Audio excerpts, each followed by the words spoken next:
Hey, I don't know if y'all know this, but Rudy T's "Never Underestimate the Heart of a Champion" speech was actually inspired by Kevin Johnson. He told everybody that Kevin Johnson said that they have the heart of the champion, and he said Barkley also had a memorable quote, how these guys just keep coming back like cockroaches. And Rudy T said, I decided to go with the Kevin Johnson quote instead of the Charles Barkley one.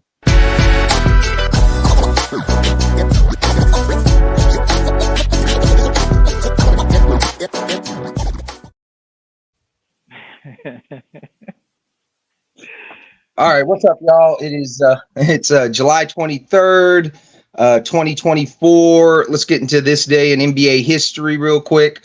July 23rd, 1968, Hall of Famer Gary Payton was born in Oakland, California. I just got a question for you guys really quick. Where do you guys have Gary Payton? Where do you think he ranks all time? I have him, I believe, as my 40.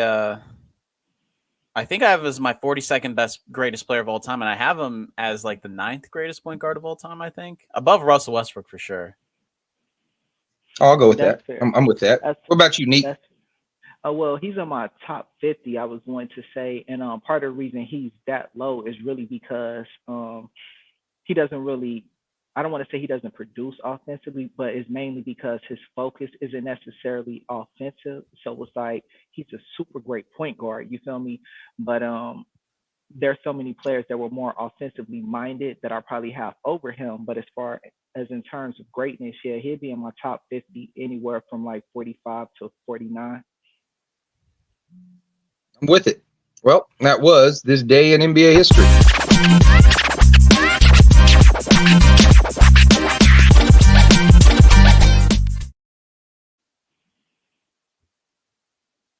So we got a Rudy T interview today. I ended up talking with Rudy T back in, I want to say, May for a couple hours on the phone. He didn't want to do it right away because he had he said he was winning an award. Turns out he won the Chuck Daly Award, which is for great coaching excellence. So over the weekend, I did sit down. Yeah. So real nice guy, real awesome guy. He did say he will be. We're actually going to have him back on the pod in October. He's going to do a preseason preview with us. So he did say, he did like it. Like to come back on. So yeah, we're gonna play the interview here coming up. If you guys want to stop it, talk about anything he said, go ahead and we'll see if we can interject or whatever. But let's get into the Rudy T interview. Hey y'all, I am with actually one of my favorite NBA people of all time, Hall of Famer, coach, player, all-star, Michigan State alumni, Rudy Tomjanovic. Rudy, how you doing? I'm doing great. Good to be with you. Yeah, it's good to have you. I want to say this. I respect this man's basketball opinion, probably one of the most of all time, because for people that don't know, he's one of only 3 people ever to be a 5-time All-Star and win 2 titles as a coach. And then if you factor in the 2 titles he won working in the analytics department, that means he's the only 3-level understander we've ever had as far as the math goes, the analytics, understands it from a coaching level, and obviously understands it from a high level as a player as well. Rudy, how do you feel about being the only person to really succeed at those 3 levels that we've had so far? I never really thought about it, but my general feeling about basketball from the beginning and even to today is to stay curious and explore different viewpoints and listen to other people, different points of view. And that way you pick up different things, a lot of things that I didn't believe in before, after, looking at it from different angles, I have adopted. And I still am looking for things in the game. Yeah, I talk to my assistant coaches a lot, and some of them are in the league, some of them aren't, but just talking basketball.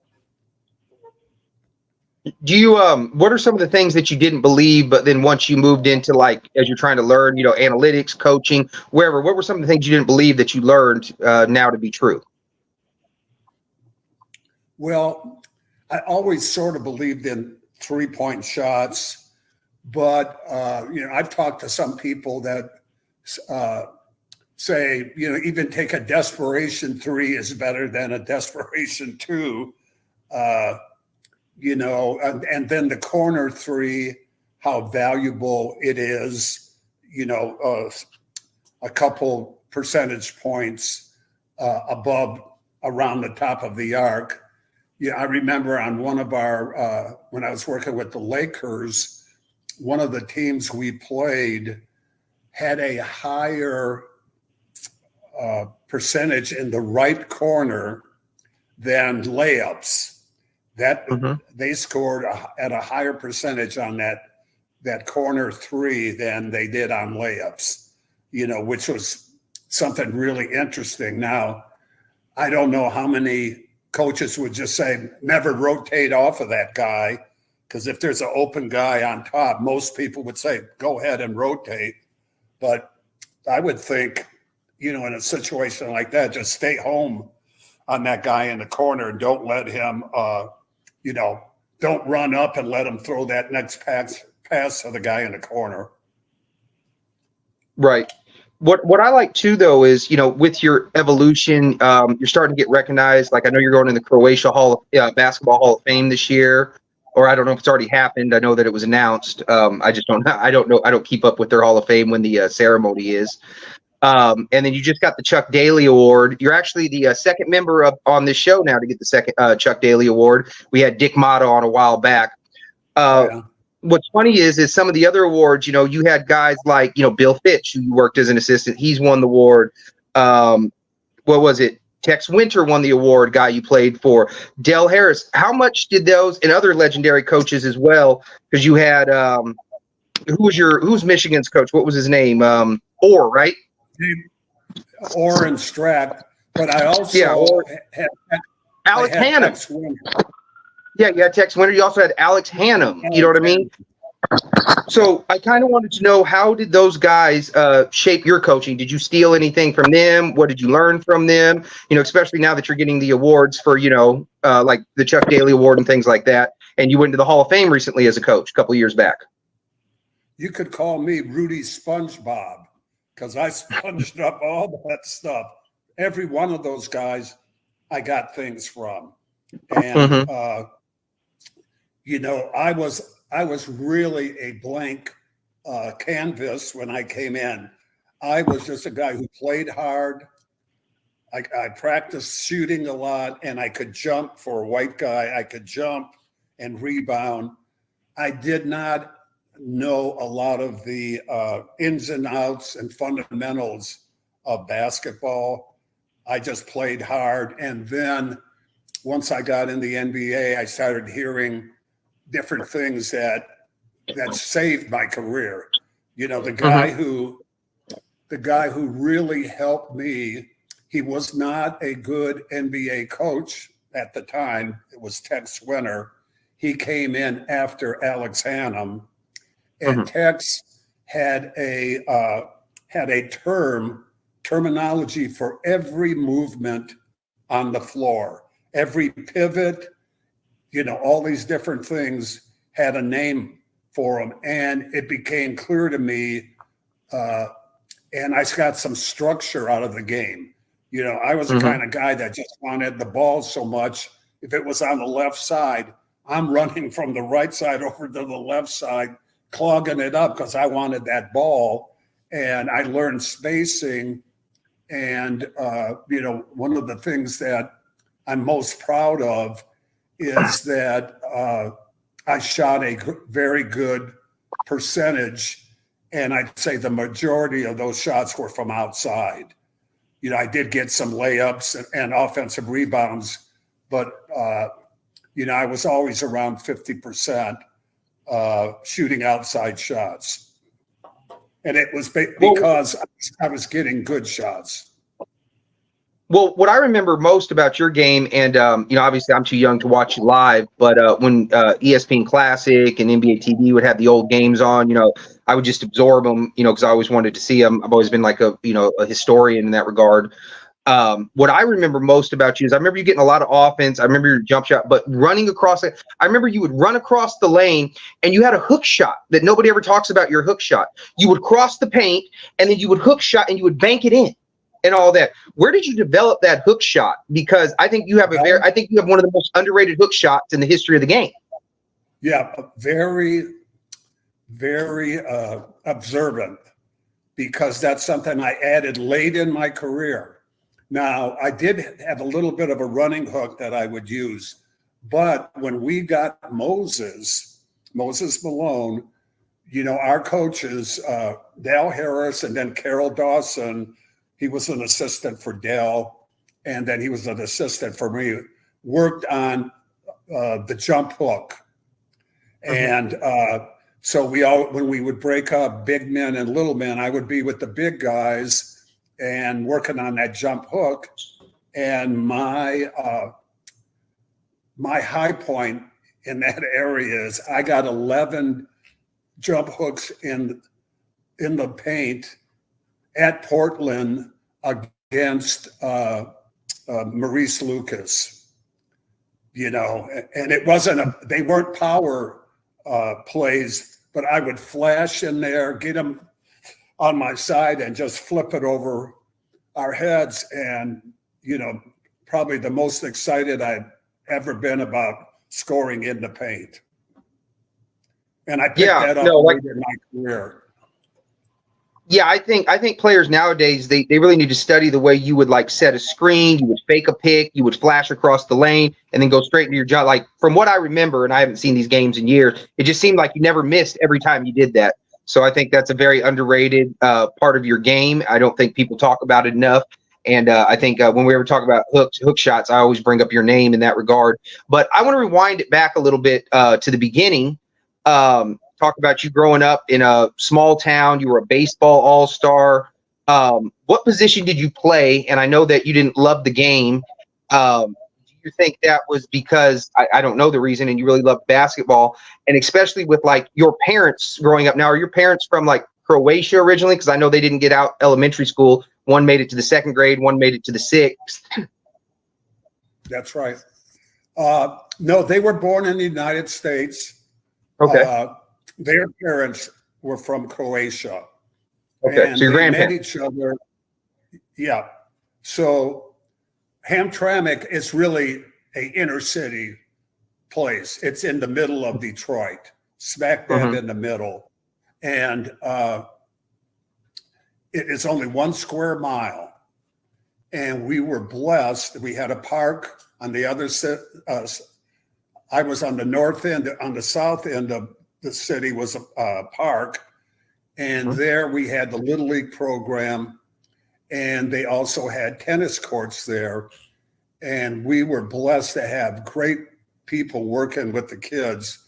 So in 1959, I was 10. I wasn't on this team, but that team, 1959, had what they dubbed the greatest Little League player of all time. His name was Art Pinky Darris. My cousin was the second baseman, Mark Modich, and he was Pinky's best friend. And when I went to high school, like I said, I lived What position were you? End of high school, on the south end. I had lunch with Pinky and my cousin every day when I was a freshman in high school. And he was a very modest guy. And I played baseball. Now, my cousin's dad, Uncle Joe, he was a mentor to me, and he let me know that he said, Rudy, you're going to have to go to college, but I have to tell you the truth. You're not going to get, you can't afford it. You're going to have to get a scholarship. So keep your grades up. I was a good student, play a sport, play it well, and the chances are you might get a scholarship. And that was the plan. So the first thing was baseball, because that's our city's known for it and all that. I was an all-star in baseball, pitcher, outfield, first base, played some of the other positions. I wasn't really good at them. And the crazy thing is, I love basketball, but in junior high, although I was the best shooter on the team, I never played 1 minute the whole year. Not 1 minute. Sat on the bench. I did play against the teachers, and the French teacher was guarding me, and I said, this is going to be some easy meat right here. I got one shot, and I shot an air ball. So that was my career in junior high. So baseball, I didn't love it. I was good at it. I ran into a coach who was sarcastic, who made fun of kids. He loved to make fun of me, and I hated it. I hated going to the ballpark. I told my uncle I wanted to quit. He said, we don't quit. But then he went over and watched the game one day, and in this game, I didn't even play. I was coaching third base. He told me to coach third base. And after the game, he sort of snuck behind and listened to the guy talk. And he actually said something smart ass to me then too. And he told me, he said, yeah, you don't have to put up with that kind of stuff. You know, I'll see if I can get you switched from that team. And I said, don't even bother.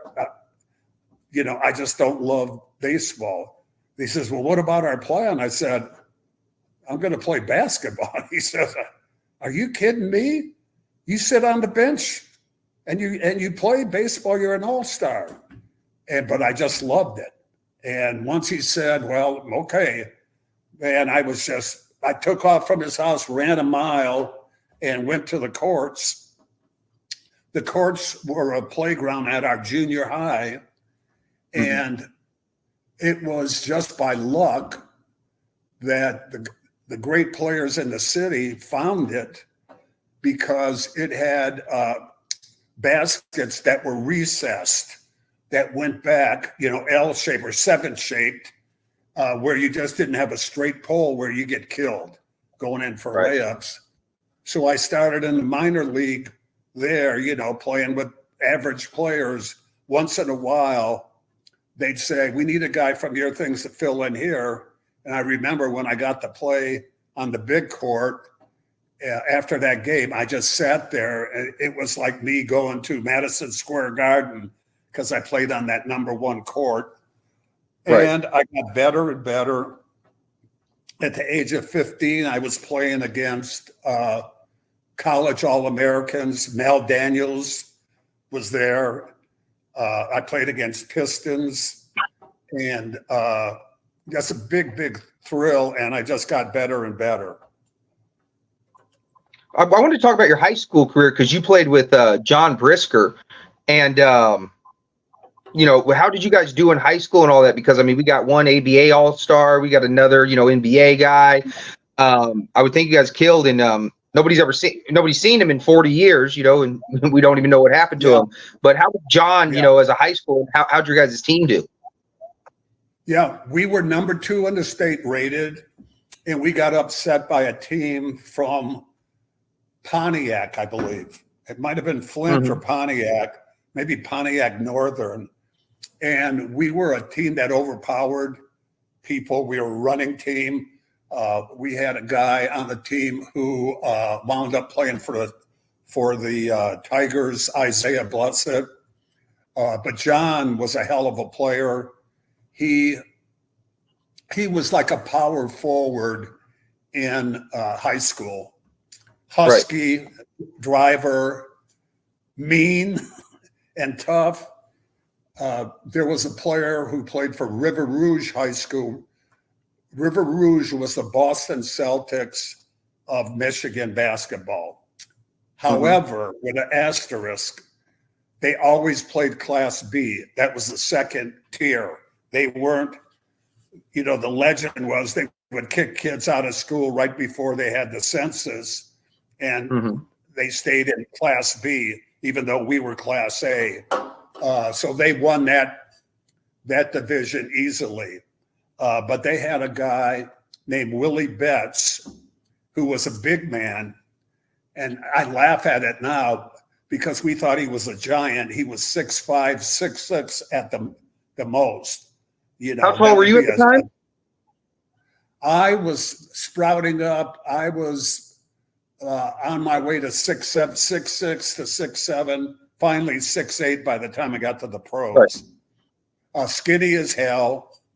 But John Brisker, who's a tough guy, he's playing against this Willie Betts. Willie Betts made high school All-American before he played one possession of high school ball. He got that from junior high, which surprised me. So we looked at him like he was something special, but not John. John's playing the game, and he just turns around and co-cocks him in their gym, and then he sort of does the Ali shuffle in front of their bench. And I was on junior varsity. We thought we were going to get killed. And, they threw him out of the game, and they beat our team. But that was our biggest rival, River Rouge.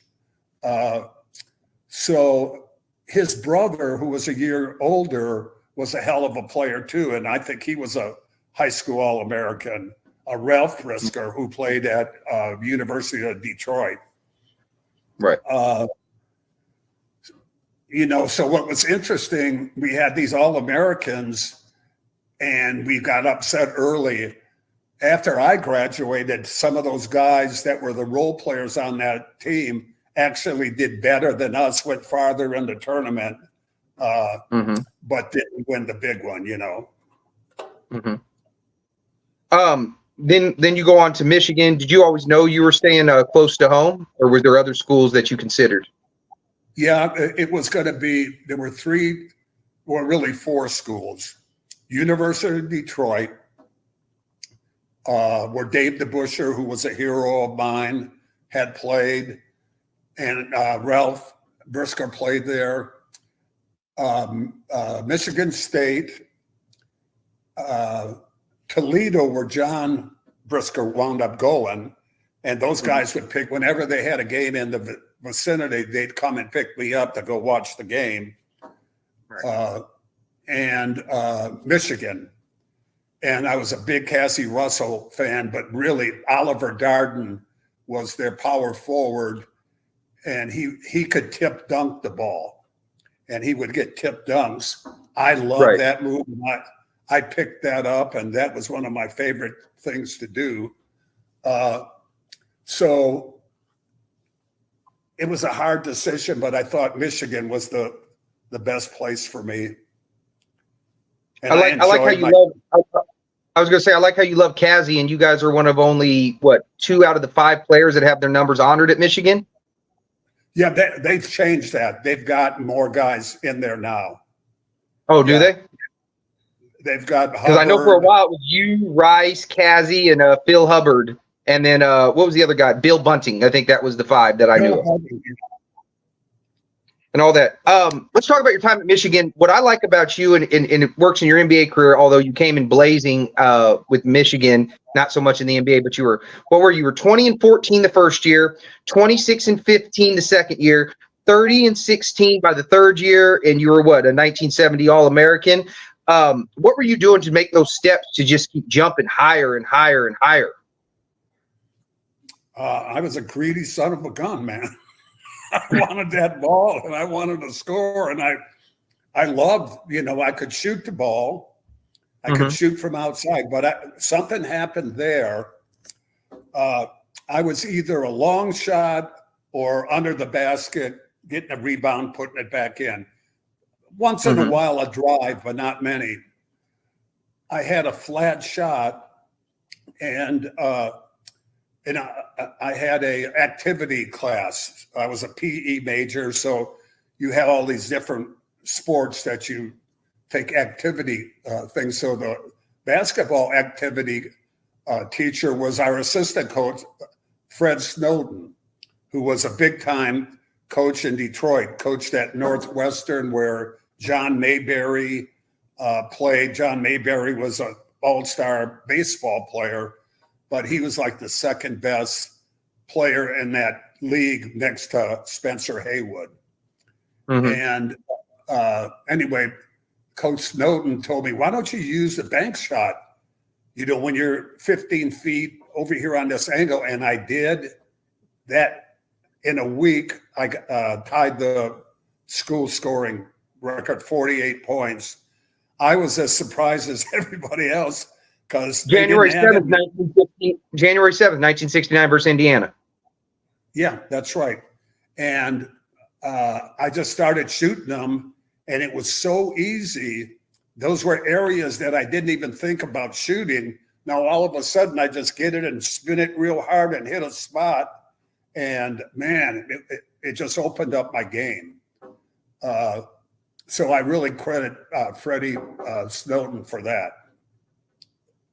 You talked about the 48-point game. Can we talk about a month later, too? What happened on February 4th, 1969 against Loyola when you grabbed 30 rebounds? 30 rebounds, yeah. In fact, my first game, I think, against Kentucky, I had 27 rebounds. Which tied the record. Which was the highest, and I still think it stands at Michigan. That was my first game. I was the jumper. I was so damn nervous. I jumped and I blocked. They didn't keep blocks, but somebody broke the tape down and said I had 13 blocks against Kentucky, and they beat us like 20-something. They were a machine, and they outclassed us. But I had jumped so much that my arches, both of them, I had plantar fasciitis in both my feet. I couldn't hardly put them in my shoes. So a couple days later, we were in Detroit, and we're going to play against Ralph Brisker. And, I'm there, and I don't think I can play. So my high school coach says, go get him out of the locker room. And I go out and I talk to him. He said, what do you mean you ain't playing? Look at all these people coming in here to see you play. And so I decided to go in and get shot up in my foot. And that first game I played against Kentucky, like I said, I was so hyped up, and I got one of those 27 rebounds was a jump shot I took from the free throw line, but it didn't hit the rim, and I got the rebound at the free throw line. Now, how hard did I shoot that damn thing? Right. And shot I used right to back jump, to you. Yeah, I used to try to jump real high on my jump shot, but you're not going to have a touch if you jump so high. So in this game, luckily they were playing a zone, and I could move around. If I didn't really flex and jump too much, I could play. And I shot the ball really good, and I learned about my shot. Like I said, I used to just play, and I wasn't cerebral about the game and all that. And all of a sudden I says, God, if I don't jump high, man, my outside shot is a lot more solid. So that was a learning experience for me. Right. And then you got so good, you actually went second in the NBA draft in 1970 over Hall of Famers like Cowens, Maravich, things like that. You played one season in San Diego. I want to talk about, how basketball is in San Diego, but I mean, you were 5-5 on like 38% shooting. You're only playing like 13 minutes a game. You're behind the rotation, guys like John Block. But then the next year when you guys moved to Houston, I mean, you go from to 15-12 on 50%, 19-12, then you're up to like 25-9 on 54%. Can you talk about your evolution? Was it just you getting better? I mean, the move to Texas, that winter. So I was getting calls from all kind of agents all over the place. And one agent said, I'll meet you down at the Piston game. And anytime I can go to a game, I'm going, And so anyway, I talked to him, and he said, there's going to be a merger. And what do you think you're worth? So I really didn't know. And I didn't even care about that kind of stuff. I just wanted to play in the NBA. So I threw a number out there, and he said, I could get you that. And he says, but you have to sign before the draft. And I didn't understand. He says, if you don't, you're going to wind up getting locked out because they're going to have a merger and you're going to have no bargaining power. Right. So anyway, I go home, and my father, who didn't know anything about sports or anything, he says, how do you feel about that guy you talked to? I said, I don't trust him. I don't trust him. So he called the coach. The coach got me involved with a couple, what you would call business attorneys. They weren't agents or anything. They heard the story. He says, yeah, anybody can get you that. That guy's not a special guy. He says, we can go there if you trust us, So we went before the draft to talk to the NBA. And so the contrast in this was just amazing. So we go to Madison Square Gardens up in the high rise in a beautiful office and talk to one of the founders of the league, Eddie Gottlieb, getting old, but he was a very happy, respectful guy, made me feel like $1 million. And my agents went in there and took hours to just read the contract. In fact, told them that their contract had some clauses in it that weren't airtight for them. And then we talked the money, and they says, that's a possibility, But I felt leaving there very respected and all that. So now we go and we drive to the other side of town. It was a good neighborhood, but it was one of those brownstones. And we go in to the basement apartment there, and for the ABA. So the Utah Stars drafted me first there, and the coach is there and the general manager, and then they have this little guy who was in a bar stool, but he was very short. His feet weren't touched, He was like a little kid sitting in a thing, and he was their financial wizard. Right. And so I had just read where Rick Mount, who played for Purdue, had got $1 million contract. And they tell me, we want to give him that same contract, that $1 million contract. And I'm like, oh man, I wanted to play in the NBA. And I didn't ask for anything like that from the NBA. So to my surprise, these guys I just met, these lawyers say, nah, we don't want that. Just give us the money we asked for in cash. And they said, we can't do that. And, and then all of a sudden, I'm thinking they're going to give me $1 million. And once we don't come to terms, they say, well, we're not that interested in them anyway. So I was on an emotional roller coaster. What the heck's going on here? So the next day they called in the commissioner of the league, and he comes and we have lunch with him. He says, who do you want to play with? You pick any team you want, and you got it. And they asked, will you give us the cash? They didn't have the cash. So we went with the NBA. And the reason that I got picked third is the merger didn't happen. You know what I'm saying? Back then, first round draft picks screwed up the team because the owners would pay them more than their established players, and there was a lot of resentment. So whoever picked me, the contract was already signed.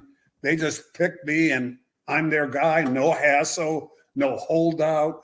Holdouts used to screw up teams. The rookies who would hold out would miss training camp. They're not ready for, the game. And we used to have games where we talk about back-to-backs. We used to have 3 days in a row where you would play. Didn't have much time for practice. So a rookie who held out usually was really a rookie the next year. So that was the big deal that I got drafted that high. I was probably, 3 or 4 picks higher, I would think, if I hadn't signed, because there was Collins, Maravich went right after me.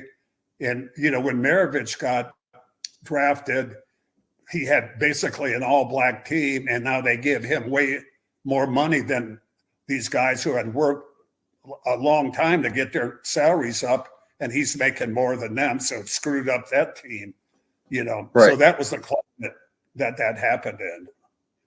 Well, you had a pretty good player on the 70 Rockets when in Elvin Hayes. And not only that same draft, they also drafted Calvin Murphy.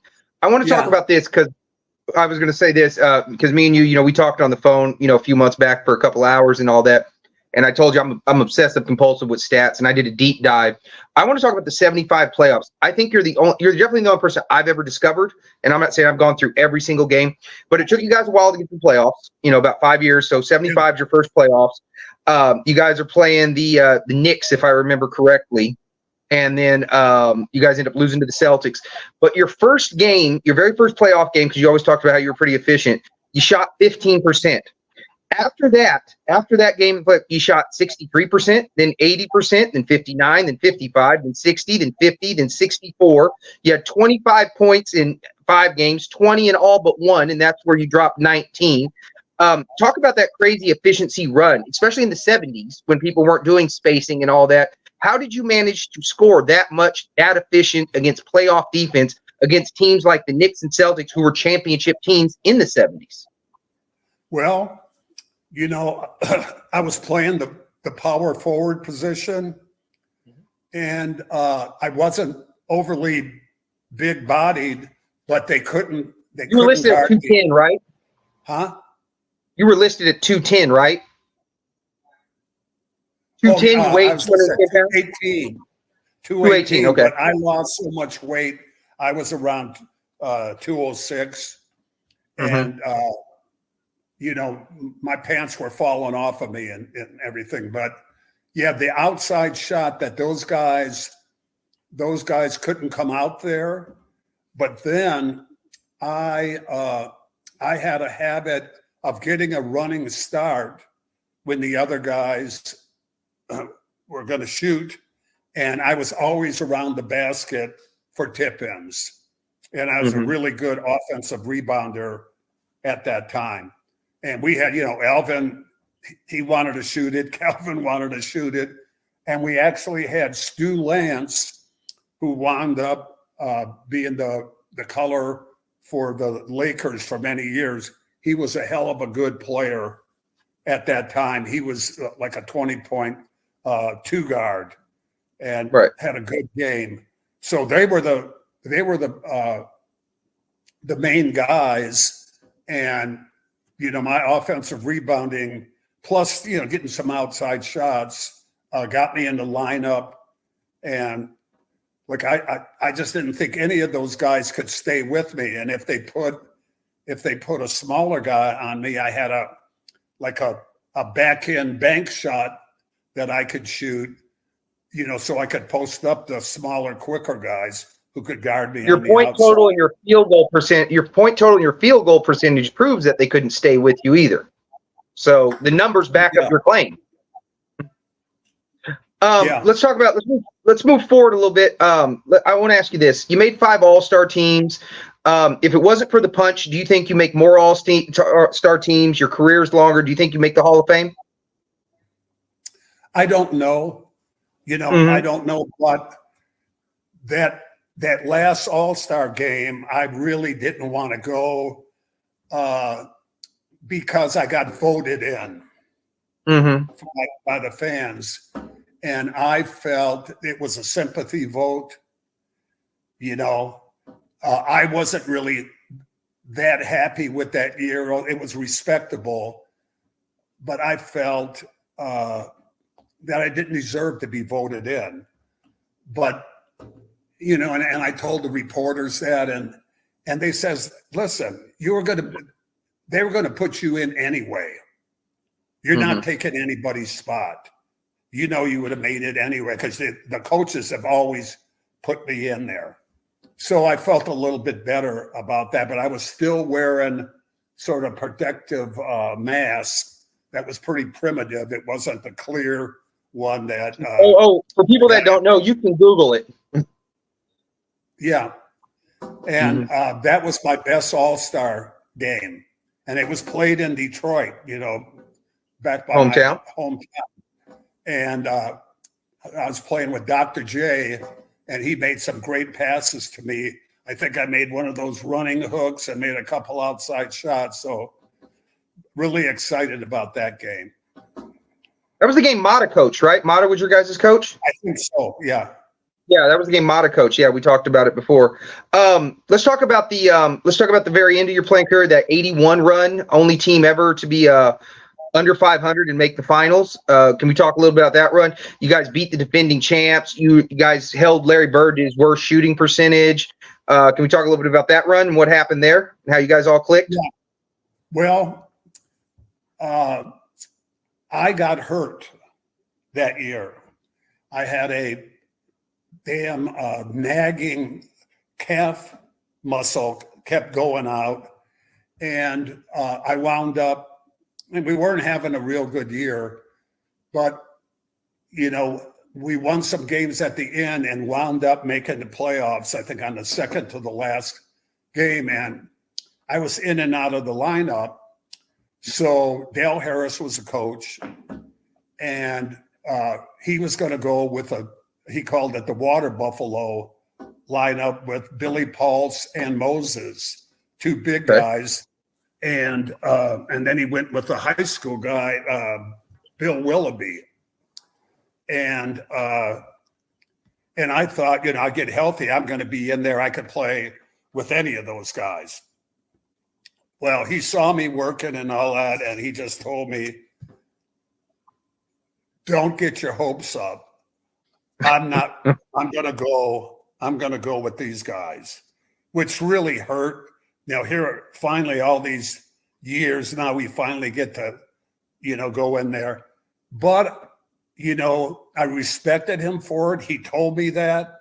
I don't know why he told me, because something could have happened, you know, and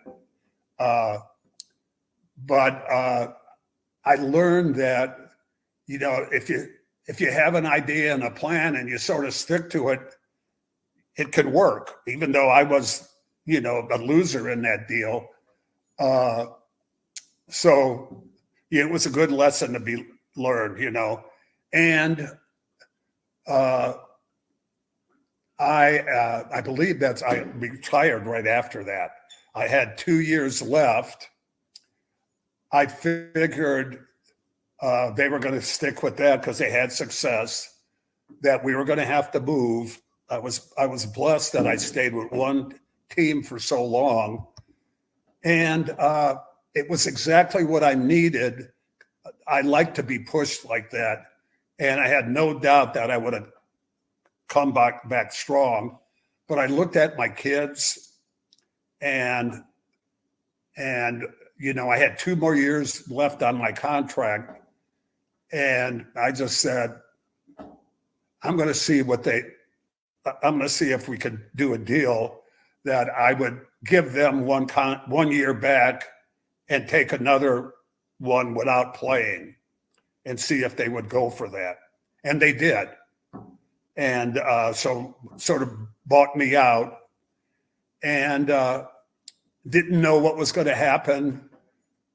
And, you know, about a quarter of a way into that next season, Carol Dawson came up to me and he says, I need help, man.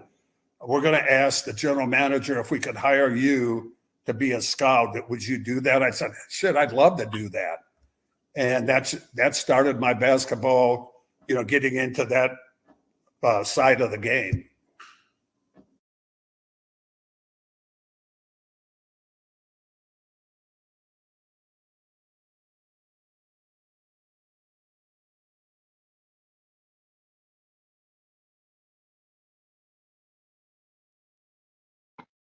So, what do you think so far, Nick?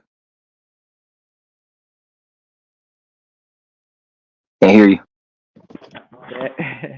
My mic was muted. Yeah. But no, he seemed mad cool, but he also kind of seemed the way I expected.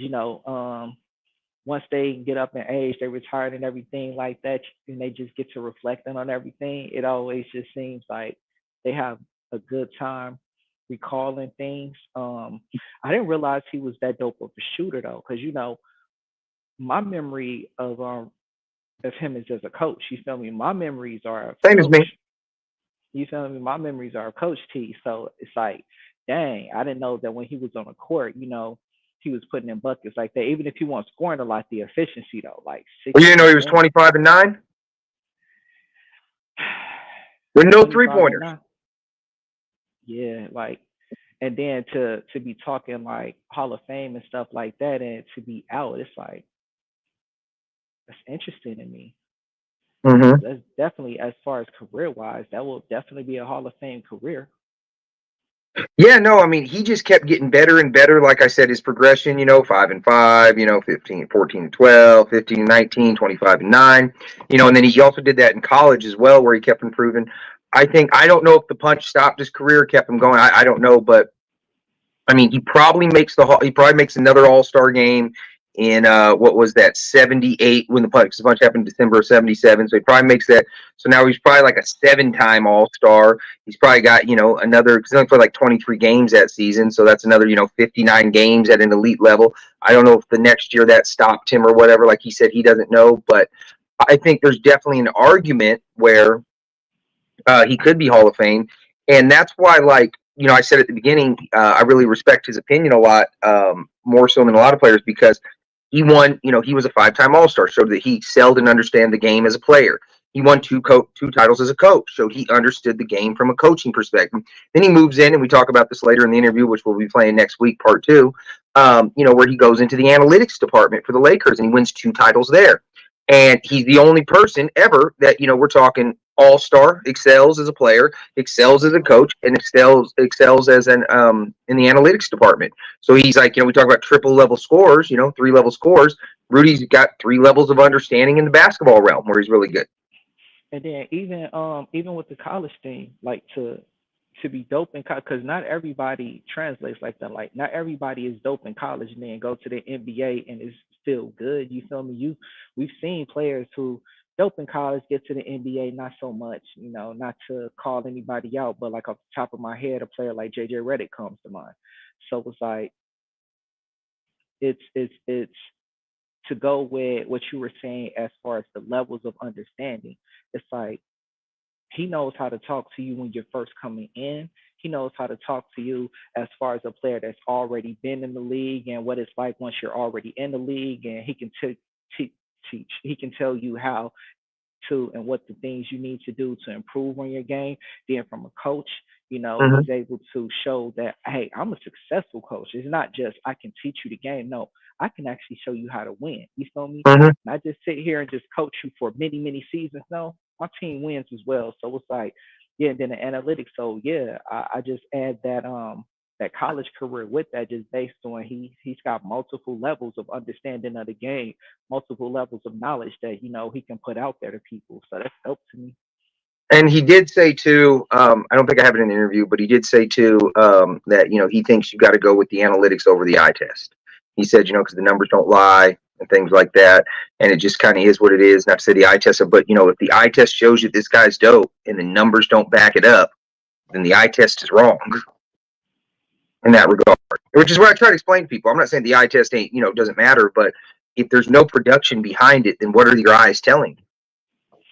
Yeah, I mean, I do have some pushback on that, not necessarily towards him because, like, his experience is his experience, but I am under the impression that sometimes numbers too can lie. It's less likely that the numbers are going to paint a false narrative than like the eye test. So I give you that, but I do not agree that numbers never lie. I do feel as though stats can be juked. I do feel as though there's a way to like Westbrook. Westbrook comes to mind. You feel me? His numbers make him look like, as far as the triple double thing, makes him look like he's probably the best player in the league or one of the dopest players. And like Westbrook probably don't even crack the top 20 for most people. Well, actually, see, that's where the numbers don't lie in Westbrook, because he's inefficient from 3. He's inefficient from 2. He's inefficient from the field. You know what I mean? It's where more so the highlights, the dunks, the passion. I think that's where, like, because people rate Westbrook over. He's got the heart. He's got this and that. Yeah, but the production does not match in that. He just shoots a lot.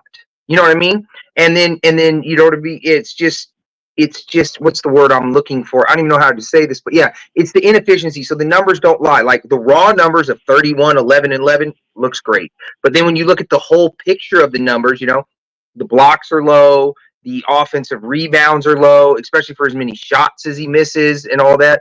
And then that's where it comes, the inefficiency as well. Because generally speaking, most NBA players are going to put up good numbers if they shoot the ball 25 times. I would hope. Good raw numbers. People are going to put up good raw numbers. People are going to score a lot if they're shooting 25 times and all that. So I don't know, but we're out of time and all that. You got anything else you want to say, or you want waiting for part 2? No, I'm waiting for part 2. I got you. Well, let's go 0 to 200. Finish, please don't make me laugh with that half-ass gimmick. I'm about to get mine and it's about time. Call us Grindhouse, everybody in a house grind. I'm just doing me, I ain't trying to outshine. Trying to kill my vibe is how you get outlined. I don't do it for the views and the likes, boy. I'm just giving you what I wrote last night, boy. I don't care if it isn't what you like, boy. My flow is fucking awesome, ain't it, white boy? Yes, it is, B-Dot. So we'll be back next week with part 2 of Rudy T. So please like, subscribe, share, you know, do whatever y'all got to do. If y'all like the interview. Till then, we out.